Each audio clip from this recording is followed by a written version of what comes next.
एक बार फिर से लाल सागर हूती के हमलों से दहल उठा है।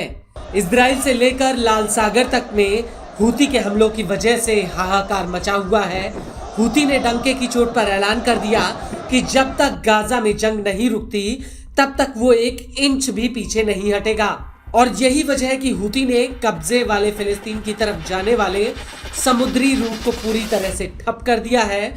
और अगर कोई जहाज उस तरफ जाने की हिमाकत करता है तो हूती के लड़ाके उस पर मिसाइल और ड्रोन हमलों से धावा बोल देते हैं। और इसी वजह से हूती ने 7 जुलाई 2025 को एक कार्गो जहाज मैजिक सीज पर मिसाइल और ड्रोन हमला किया था। हूती ने दावा किया था कि उसके हमले के बाद ये जहाज पूरी तरह से समंदर में समा गया। लेकिन ये मामला अभी तक शांत भी नहीं हुआ था कि हूती ने एक बार फिर से लाल सागर में यूनान के एक और जहाज पर हमले का ऐलान कर दिया है। हूती का कहना है कि उसने यूनान के एटर्निटी सी जहाज पर हमला किया है। इस हमले में ये जहाज समंदर में पूरी तरह से डूब गया है। हमले को लेकर ब्रिटेन की maritime trade operation centre का कहना है कि जब ये हमला हुआ तो जहाज पर 2 लोग सवार थे और इसी दौरान जहाज पर सवार 2 अन्य लोग लापता थे। एजेंसी के मुताबिक एटर्निटी सी जहाज पर कई छोटी नावों द्वारा घेर कर हमला किया गया। बता दें कि इस जहाज पर उस वक्त हमला किया गया जब ये स्वेज नहर से होते हुए उत्तर की तरफ बढ़ रहा था। कई छोटी छोटी नावों में सवार हूती के लड़ाकों और बम से लदे ड्रोन्स ने इस पर हमला कर दिया। हालांकि जहाज पर सवार सुरक्षा कर्मियों ने इन पर जवाबी फायरिंग की।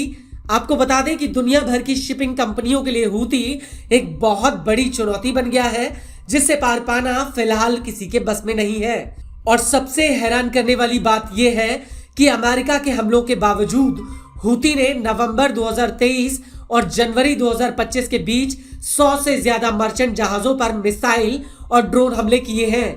हूती के हमलों में 2 जहाज समुद्र में समा गए और 4 सेलरों की जान चली गई। हूती के हमलों की वजह से लाल सागर में शिपिंग कारोबार बुरी तरह से चरमरा चुका है। बड़ी बात यह है कि इस रूट से सालाना $1 ट्रिलियन के सामान की आवाजाही होती है। हालांकि हूती के हमलों के बावजूद लाल सागर से व्यापार चल रहा है, लेकिन ये पहले के मुकाबले काफी कम है।